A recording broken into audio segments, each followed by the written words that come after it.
Hi-Flier Kites was once the world's largest maker of kites, and it started right here in Decatur, Illinois. Harvey A. Sellers Sr. started the business out of his own basement in 1921. In 1923, he expanded to a plant on East Marietta Street, employing 34 people. Then growing it year by year until 1928, when he moved the company to its final resting spot at 510 East Wabash. Because an important project was underway in part of an old house on the property, they decided to build the new building around it and tear down the old house from within the new structure when they were ready.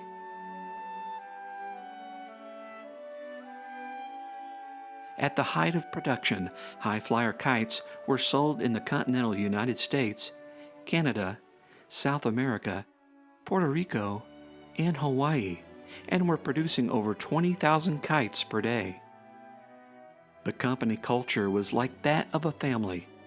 Everyone worked together, knew their roles, and often enjoyed company get-togethers, as shown in some of these old home movies.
Here's a photo of Nellie Winnick, a longtime employee of the company, who eventually rose to become vice president of the company.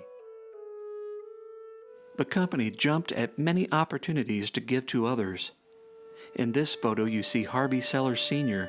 show orphans from the Franklin D. Roosevelt Institute for Orphans in Palermo, Sicily, how to fly kites while on board the fast attack carrier USS Franklin D. Roosevelt, when the ship anchored on Saturday, June 12, 1960. In this photo, a naval soldier gives advice on launching a kite to a student from the English-American School at Nice, France. Tens of thousands of kites were donated by the company for Kites for Kids Day over the years. In this photo, you see a young boy flying a Hi-Flier kite, along with Captain Edward E. Grimm, commanding officer of the USS Des Moines of the United States Sixth Fleet, Mr. Lewis Cape, a professional American artist, Vice Admiral George W. Anderson, Jr., Commander Sixth Fleet, and Captain Samuel P. Moncure, Chief of Staff, Commander Sixth Fleet. Eventually, Harvey Sellers Jr. would take over the company and carry it into the future. Here he is in a warehouse room full of kites. And here he is pictured with Nellie Winnick. In this picture, Nellie Winnick poses with longtime supervisor Berna Miller, who worked at the company for over 45 years. Harvey Sellers called her a regular bull of the woods. Hi-Flier made several different models of paper kites, including a 2-stick and 3-stick kite, a box kite, as well as kites made of plastic that were called the Hustler. They also made rockets and model airplanes. Instrumental to the growth of the product and its success were several inventions and patents that improved functionality and marketability. Here's a patent that Harvey Sellers acquired from A.W. Cash in 1923. And here's a patent that Sellers obtained in 1966 for a tailless kite, and one he obtained in 1967 for a glider kite.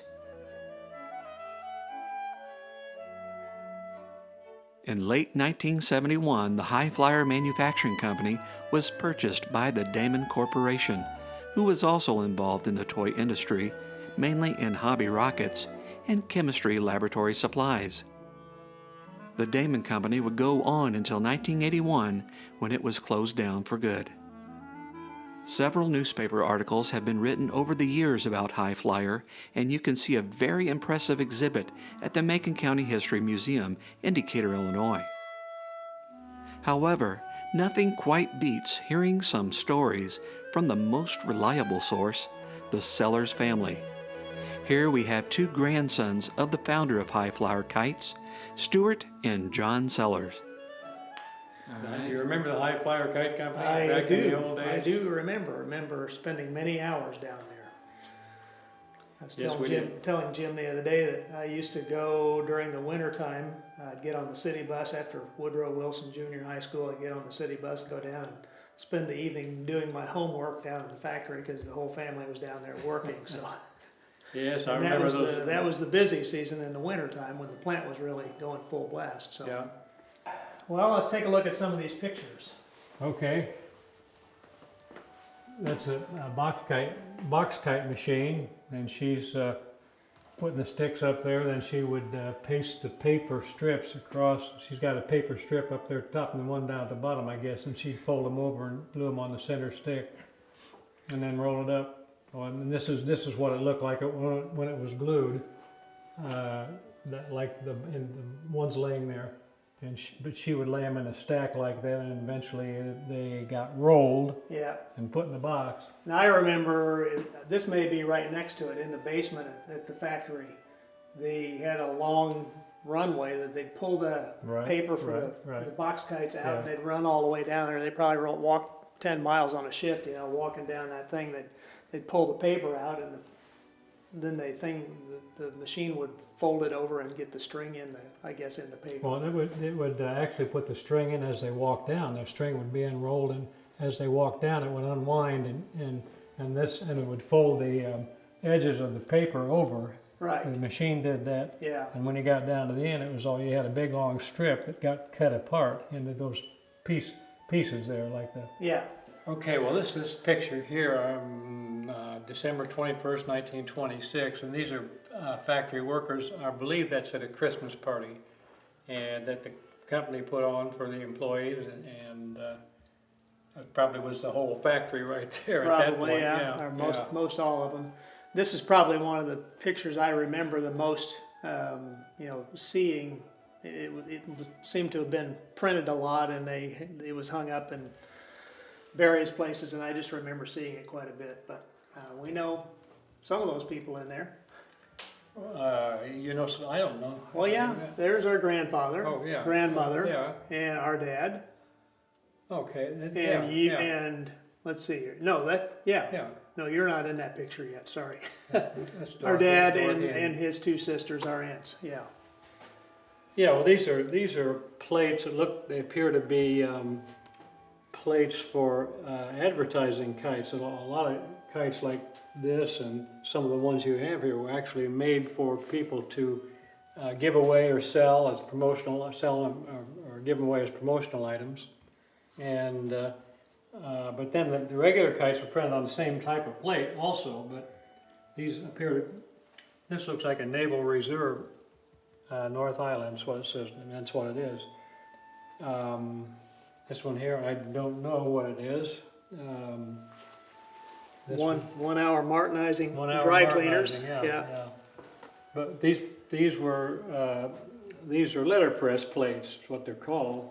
It was the type of printing we used, and we got these plates made at Mako Engraving and various sundry places that did engraving for Hi-Flier, and they would manufacture the metal and mount it on the wood, and then we'd take it and put it on the printing press.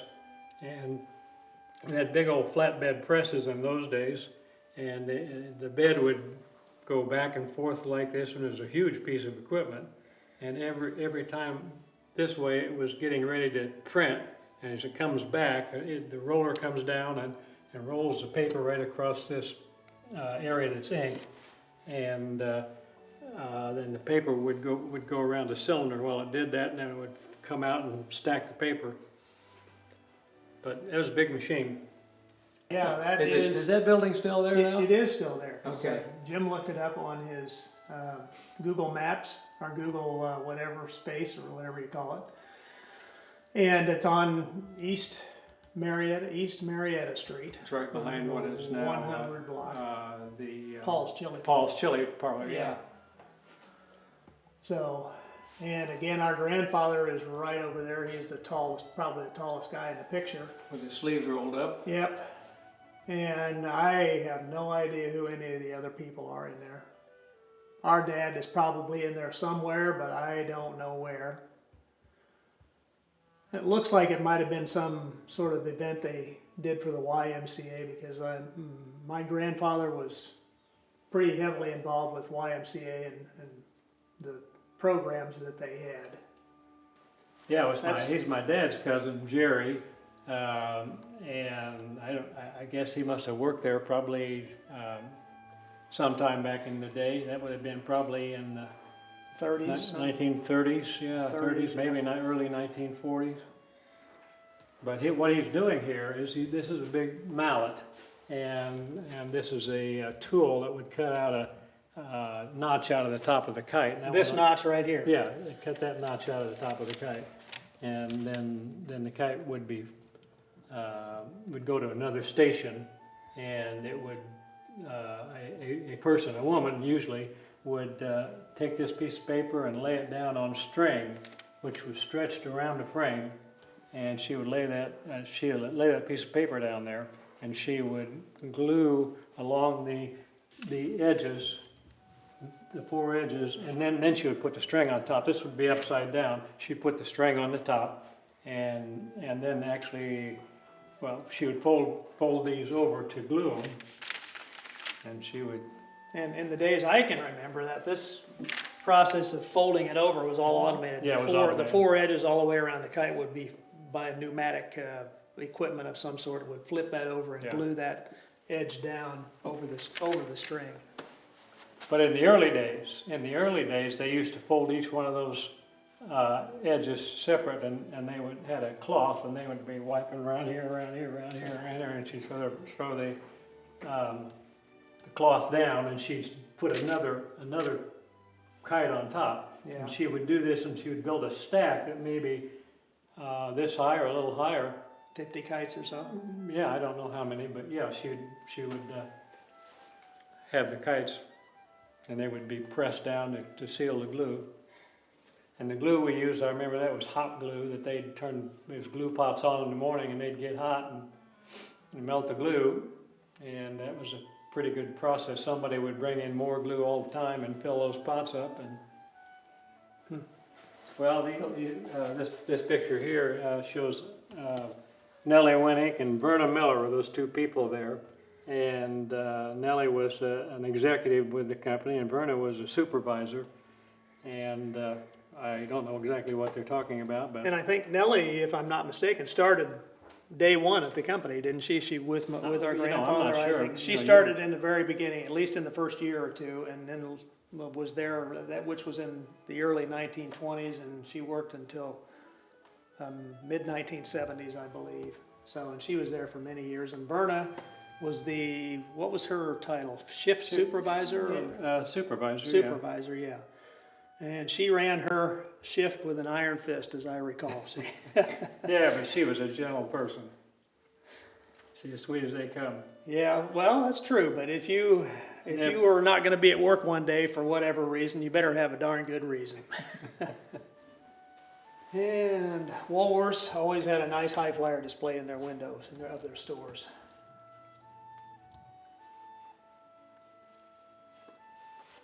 These are interesting. We were talking about my dad's cousin Jerry DeWitt. He designed actually quite a few of the model airplane kits that they used to make.